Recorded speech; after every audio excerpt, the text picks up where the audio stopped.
Gaji UMR baru mendarat di rekening, 5 menit kemudian sudah lenyap buat cicilan pay later, isi bensin, dan tagihan yang numpang lewat doang.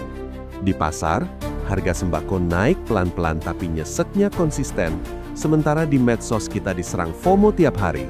Lihat anak muda pamer profit miliaran dari trading, ujung-ujungnya ngajak beli kelas yang katanya rahasia.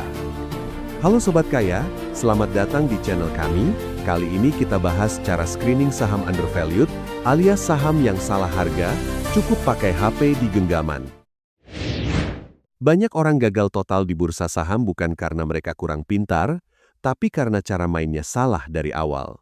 Mereka masuk ke pasar modal seperti masuk kasino, modal nebak-nebak grafik harian, lalu ikut bisikan grup Telegram yang ributnya setengah mati, padahal mereka tidak pernah benar-benar tahu bisnis apa yang dibeli. Yang dibeli cuma kode, warna hijau merah, dan harapan semalam jadi kaya, bukan mesin usaha yang kerja tiap hari. Ada mitos besar yang bikin pemula ciut duluan, katanya main saham wajib modal ratusan juta, wajib jenius matematika, dan wajib mantengin 6 layar komputer berkedip-kedip seperti hacker film bioskop. Padahal kenyataannya, banyak keputusan investasi terbaik justru lahir dari logika sederhana, disiplin, dan kemampuan memilih yang masuk akal. Yang penting bukan gaya, tapi prosesnya yang bisa dibuat rapi walau cuma lewat layar kecil. Yang lebih menohok, alat pencetak kekayaan paling canggih itu sebenarnya sudah ada di tangan kita, HP yang tiap hari kita pegang. Sayangnya, lebih sering dipakai buat scroll gosip artis, debat kusir di kolom komentar, atau check out keranjang e-commerce tengah malam. Padahal, di dalam HP itu ada fitur yang bisa bantu kita memilah ratusan perusahaan, melihat data penting, dan menyingkirkan yang berbahaya tanpa perlu jadi analis berdasi. Orang super kaya tidak kaya karena hobi trading harian yang bikin jantungan, mereka kaya karena senang memborong aset bisnis bagus saat sedang dijual obral karena pasar panik. Inilah konsep undervalued, ketika harga jatuh karena sentimen, tapi nilai bisnisnya masih kuat, masih bernapas, masih menghasilkan uang. Mereka berburu saat orang lain ketakutan, bukan ikut euforia saat semua orang sudah telanjur telat. Coba bayangkan, diskon cuci gudang di mall, orang rela antre subuh, desak-desakan, demi sepatu branded, diskon 70%. Anehnya, saat saham bank raksasa, atau perusahaan besar diskon 70% di bursa karena berita sesaat, banyak orang malah lari terbirit-birit, takut seolah-olah kiamat. Padahal logikanya mirip, bedanya yang satu barangnya bisa dipakai, yang satu lagi adalah potongan kepemilikan bisnis yang bisa menghasilkan uang bertahun-tahun. Tenang, strategi screening saham ini sangat masuk akal, anti ribet, dan bisa dieksekusi siapa saja, mulai dari karyawan kantoran, sampai driver ojol yang rebahan nunggu orderan, cukup mengandalkan jempol. Kita tidak akan ngobrol yang bikin pusing, kita fokus ke langkah praktis yang bisa kamu lakukan sekarang juga. Yang kamu butuhkan hanyalah kemauan untuk pakai logika dan berhenti jadi korban FOMO. Dan ini, bagian paling serunya, setelah kamu nonton sampai habis, kamu bakal punya insting tajam seperti radar untuk melacak tumpukan uang tersembunyi di bursa tanpa harus pusing baca berita ekonomi tiap pagi. Kamu akan tahu cara menyaring, cara melihat mana yang benar-benar diskon, mana yang cuma murahan jebakan. Siapkan HP kamu, karena sebentar lagi, kita ubah layar kecil itu jadi mesin penyaring peluang yang sangat mematikan. Di bursa saham ada satu filosofi yang wajib nempel di kepala, yaitu harga itu berbeda dengan nilai. Harga adalah angka yang kamu bayar saat menekan tombol beli, sementara nilai adalah kualitas mesin pencetak uang yang kamu dapatkan setelah jadi pemilik. Masalahnya, di pasar saham, angka harga dan nilai ini sering tidak sinkron, kadang beda jauh, dan disitulah peluang lahir. Kalau kamu cuma lihat harga naik turun, kamu cuma lihat permukaan, bukan isi bisnisnya. Bayangin ada tukang nasi goreng legendaris, gerobaknya selalu rame, tiap bulan konsisten untung bersih 10 juta. Suatu hari, dia butuh uang cepat karena harus pindah kampung, lalu dia jual gerobak plus resep dan langganannya cuma 20 juta. Secara logika, Itu salah harga, karena kamu bayar 2 bulan laba untuk mesin uang yang bisa kerja bertahun-tahun. Di saham, momen seperti ini sering terjadi. Perusahaan bagus kadang dijual murah karena orang panik. Tapi hati-hati, tidak semua yang murah itu diskon. Ada yang namanya jebakan murahan, alias value trap. Ibarat ada gerobak nasi goreng dijual cuma 1 juta, tapi lokasinya di pinggir kuburan sepi, kayunya lapuk dimakan rayap, kompor bocor, dan pelanggan tidak ada. Itu bukan kesempatan, itu rongsokan yang bikin rugi waktu dan tenaga. Di saham pun begitu, angka murah bisa jadi tanda bisnisnya memang bermasalah dari dalam. Kenapa saham salah harga ini selalu muncul? Karena bursa digerakkan manusia, dan manusia itu emosional. Berita negatif sesaat sering membuat orang membuang barang bagus dengan harga hancur, entah karena takut, panik, atau ikut-ikutan. Kadang bandar besar pun bisa salah langkah saat sentimen lagi gelap, lalu barang berkualitas ikut terseret. Di momen kacau seperti itu, peluang biasanya justru sedang dibuka lebar. Banyak pemula punya mental block. Mereka mikir, kalau harga saham turun berarti perusahaannya mau bangkrut. Padahal sejarah membuktikan, pabrik mie instan terbesar pun bisa kena diskon besar saat kondisi ekonomi global lagi bad mood, padahal bisnisnya tetap jualan, tetap untung, tetap dipakai orang tiap hari. Harga bisa dihajar sentimen, tapi nilai bisnis tidak selalu ikut runtuh. Karena itu, kita perlu cara berpikir yang lebih dewasa. Mulai sekarang pakai kacamata pengusaha, bukan kacamata penjudi togel. Saat kamu beli saham, kamu sedang beli sebagian kepemilikan bisnis yang bernapas, punya produk, punya pabrik, punya karyawan yang digaji tiap bulan, dan punya mesin yang memutar uang. Jadi yang harus kamu cek bukan cuma candle dan indikator, tapi apakah bisnisnya sehat, kuat, dan layak dimiliki. Kalau kamu paham ini, kamu tidak gampang goyah oleh teriakan pasar. Menariknya, screening lewat HP punya keunggulan psikologis. Layar kecil menyelamatkan kewarasanmu dari polusi informasi dan angka yang bergerak cepat seperti running trade yang bikin otak panas. HP memaksa kamu fokus pada data inti, rasio penting, dan gambaran bisnis, bukan terpancing gerakan harga per menit. Dengan begitu, kamu lebih gampang disiplin, lebih tenang, dan lebih rasional saat memilih. Jadi kesimpulannya, berburu saham undervalued itu seni mencari perusahaan brilian yang kebetulan tersandung kerikil kecil, bukan memungut perusahaan busuk yang memang sudah koma menunggu ajal di ICU. Kita cari diskon yang masuk akal, bukan murahan yang menyembunyikan bom. Kalau kamu sudah paham perbedaan harga dan nilai, langkah berikutnya akan terasa jauh lebih mudah, karena kamu tahu apa yang harus dicari dan apa yang harus dihindari. Sekarang ambil HP kamu, jangan ditunda. Kita tidak butuh ruangan khusus, tidak perlu laptop mahal, cukup layar yang tiap hari kamu pakai buat chat dan scroll. Hari ini, kita buktikan bahwa teknologi sudah mendemokratisasi akses ke pasar modal, siapapun bisa menyaring ratusan perusahaan hanya dengan jempol. Tidak ada alasan lagi merasa kalah start hanya karena modal terbatas atau tidak punya kenalan orang dalam. Di dalam HP itu sudah tersedia alat tempur gratisan yang powerful, seperti fitur screener di aplikasi sekuritas bawaan, RTI Business, atau Stockbit. Tampilannya sederhana, ringan, dan tidak bikin pusing pengguna awam. Kamu tidak perlu bayar langganan mahal untuk mulai berpikir rasional. Yang kita butuhkan hanyalah kemauan membuka menu yang tepat dan keberanian mengabaikan notifikasi harga yang berkedip-kedip. Sebelum jempol mulai menari di layar, tanamkan mindset yang kaku dulu. Buang kebiasaan, melihat grafik harian yang bikin mabuk, matikan keserakahan ingin cuan cepat, dan arahkan mata langsung ke menu bertuliskan Key Statistics atau screener. Kita tidak sedang cari sensasi, kita sedang cari data.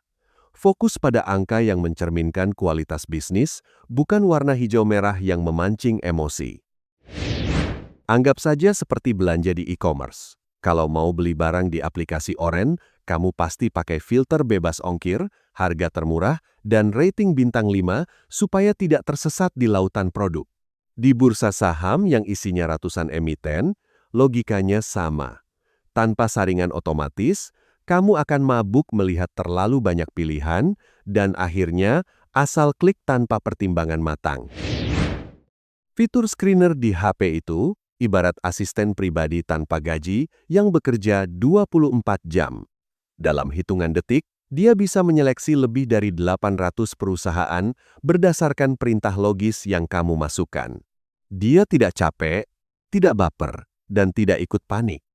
Semua keputusan awal dilakukan murni berdasarkan angka yang objektif, sesuai kriteria yang kamu tentukan sendiri sebagai bosnya.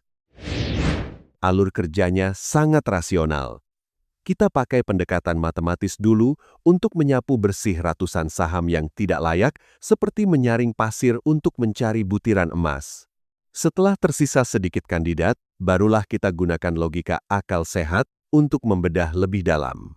Jadi, prosesnya bukan tebak-tebakan, tapi eliminasi sistematis yang membuat pilihan kita semakin tajam.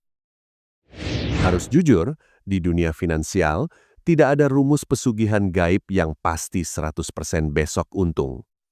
Tapi, dengan filter ketat ini, secara matematis kita memangkas risiko uang lenyap hingga sekitar 80%.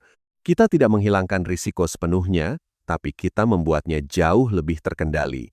Itu sudah cukup untuk membedakan investor rasional dengan penjudi yang mengandalkan firasat. Sekarang, saatnya aksi nyata. Buka menu screener di layar sentuh HP kamu dan bersiap memasukkan 3 rumus legendaris yang sering dirahasiakan para triliuner saham dunia. Kita tidak akan pakai mantra ribet, cukup angka sederhana yang bisa langsung kamu ketik hari ini juga. Dari sini, proses berburu saham salah harga benar-benar dimulai. Sekarang kita masuk ke saringan harga cuci gudang. Rasio pertama yang wajib kamu kenal adalah PBV, Price to Book Value. Tidak usah pakai bahasa dewa akuntansi, anggap saja ini cara membandingkan harga jual sebuah minimarket yang sudah berdiri lengkap dengan stok dan etalase, dengan total modal mentah untuk bangun tanah, beli batu bata, dan isi raknya. Kalau harga jualnya lebih murah dari nilai asetnya, itu mulai terdengar menarik.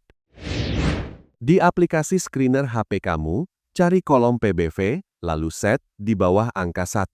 Logikanya sederhana, ini berarti kita berusaha membeli seluruh aset utuh perusahaan dengan harga yang lebih murah dari nilai bukunya.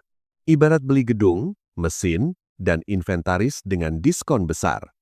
Kita sedang menawar bisnis yang secara teori dihargai pasar di bawah modal pembangunannya sendiri. Rasio kedua yang jadi pasangan penting adalah PER, Price to Earning Ratio. Ini menggambarkan seberapa cepat modal kita bisa balik dari laba bersih tahunannya. Bayangkan kamu beli franchise ayam geprek, lalu kamu hitung butuh berapa tahun laba bersihnya untuk menutup harga beli di awal. Semakin kecil angkanya, semakin cepat secara teori uang kita kembali utuh. Di layar HP, kamu bisa set PER di bawah 10 sebagai patokan awal. Artinya, secara kasar, bisnis itu bisa mengembalikan modal dalam waktu kurang lebih 10 tahun atau bahkan lebih cepat. Dalam logika warung dagang, makin singkat waktu balik modal, makin menarik peluangnya. Tapi ingat, ini baru saringan awal, belum vonis final. Jangan lugu menelan mentah-mentah angka kecil yang terlihat murah. Kadang PER rendah terjadi karena perusahaan baru saja jual aset besar, dapat untung sekali saja, atau sedang kena denda kasus hukum yang membuat laporan keuangannya tampak aneh. Angkanya terlihat menggoda, tapi sumber labanya tidak sehat atau tidak berulang. Disinilah banyak pemula terjebak ilusi murah. Anggap saja seperti inspeksi beli motor bekas. Kalau kamu nemu harga motor jauh di bawah pasaran, jangan langsung girang transfer DP. Cek dulu mesinnya, dengarkan suaranya, pastikan BPKB-nya asli.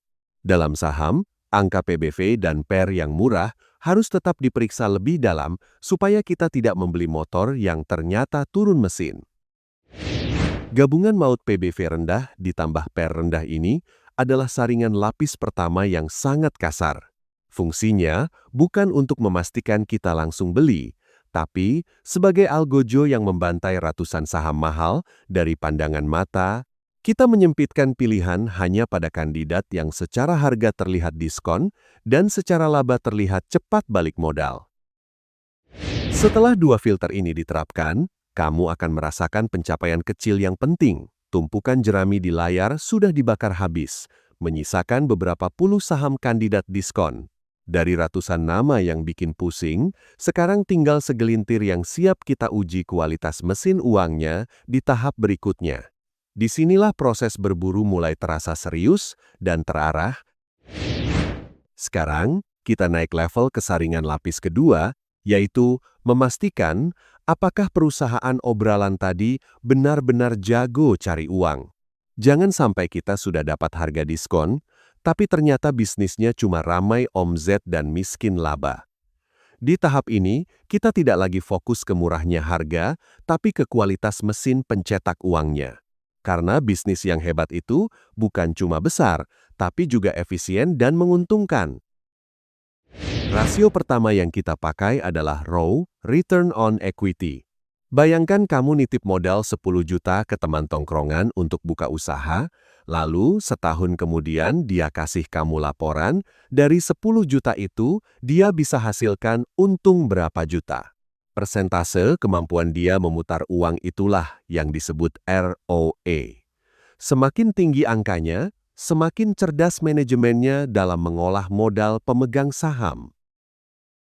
Di aplikasi HP, kamu bisa set kriteria ROE minimal 10% atau bahkan 15% untuk standar yang lebih ketat. Artinya, setiap 100 juta modal yang ditanam pemegang saham, perusahaan mampu mencetak laba 10 juta sampai 15 juta per tahun. Itu sudah jauh lebih menarik dibandingkan uang cuma parkir di deposito. Angka ini menjadi bukti bahwa direksinya tidak sekadar duduk manis, tapi benar-benar produktif. Selanjutnya kita cek margin laba, salah satunya NPM, Net Profit Margin. Ini menunjukkan seberapa tebal keuntungan bersih dari setiap rupiah penjualan. Bisnis dengan margin tebal punya bantalan empuk saat krisis. Kalau harga bahan baku naik atau daya beli turun, mereka masih punya ruang bernapas. Berbeda dengan bisnis margin tipis, sedikit guncangan saja bisa langsung megap-megap. Disinilah muncul momen AHA yang penting.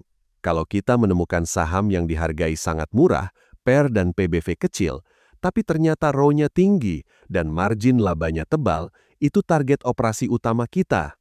Murah iya, tapi bukan murahan. Mesin uangnya tetap bekerja kencang, meski pasar sedang meremehkan harganya. Kombinasi seperti ini tidak sering muncul, tapi ketika ada, layak ditandai serius. Ibarat menemukan ruko kusam di ujung gang sempit, catnya pudar dan plangnya miring. Dari luar kelihatan tidak meyakinkan, tapi begitu masuk ke dalam, pembelinya antre panjang dan margin keuntungan bosnya fantastis. Harga properti ruko itu mungkin belum mencerminkan ramainya transaksi di dalam. Di saham, kita mencari kondisi serupa, tampak biasa saja, tapi performanya luar biasa. Namun jangan berhenti di 1 tahun laporan saja. Geser layar HP kamu dan cek konsistensi 3-5 tahun terakhir. Pastikan perusahaan ini rutin mencetak laba, bukan cuma bagus di 1 tahun tertentu karena faktor musiman atau keberuntungan sesaat. Konsistensi adalah tanda bahwa model bisnisnya memang kuat, bukan kebetulan lewat. Kalau sudah terbukti murah dan terbukti jago cetak laba, kita belum boleh lengah. Ada satu hal penting yang bisa diam-diam menggerogoti semua keuntungan itu, yaitu utang berlebihan. Maka setelah tahap ini, kita wajib masuk ke dapur perusahaan, memastikan laba besar tadi tidak habis hanya untuk membayar bunga rentenir berkedok pinjaman bank. Sekarang kita aktifkan detektor bom waktu, yaitu rasio DER, Debt to Equity Ratio, di layar screener HP kamu. Angka ini berfungsi seperti alat ronjen kesehatan. Tujuannya sederhana, memastikan perusahaan yang tadi terlihat murah dan jago cetak laba tidak ternyata menumpuk utang berbahaya. Karena bisnis yang tampak gagah bisa runtuh seketika kalau beban cicilannya terlalu berat. Bayangkan tetangga yang hobi flexing, liburan ke Eropa, pakai mobil mewah, nongkrong tiap malam. Dari luar terlihat kaya raya, tapi tiap sore pintunya digedor debt collector karena semua gaya hidupnya dibayar pakai paylater dengan limit mentok. Itulah gambaran perusahaan dengan utang berlebihan, terlihat keren di laporan laba, tapi rapuh secara struktur keuangan. Di aplikasi HP, kamu bisa set filter DARE di bawah 1 atau kurang dari 100%. Artinya, total utang perusahaan tidak lebih besar dari total modal sendiri yang ditanam pemegang saham. Secara matematis ini memberi sinyal bahwa perusahaan masih lebih banyak berdiri di atas kakinya sendiri daripada bergantung pada dana pinjaman. Itu jauh lebih menenangkan untuk jangka panjang. Kenapa ini penting? Karena saat ekonomi krisis dan suku bunga bank sentral naik, beban bunga otomatis membengkak. Perusahaan dengan utang besar akan tercekik, laba bersihnya terkikis, bahkan bisa berubah jadi rugi. Harga sahamnya pun biasanya ikut terjun bebas karena pasar takut gagal bayar. Kita ingin menghindari skenario mimpi buruk seperti itu sejak awal.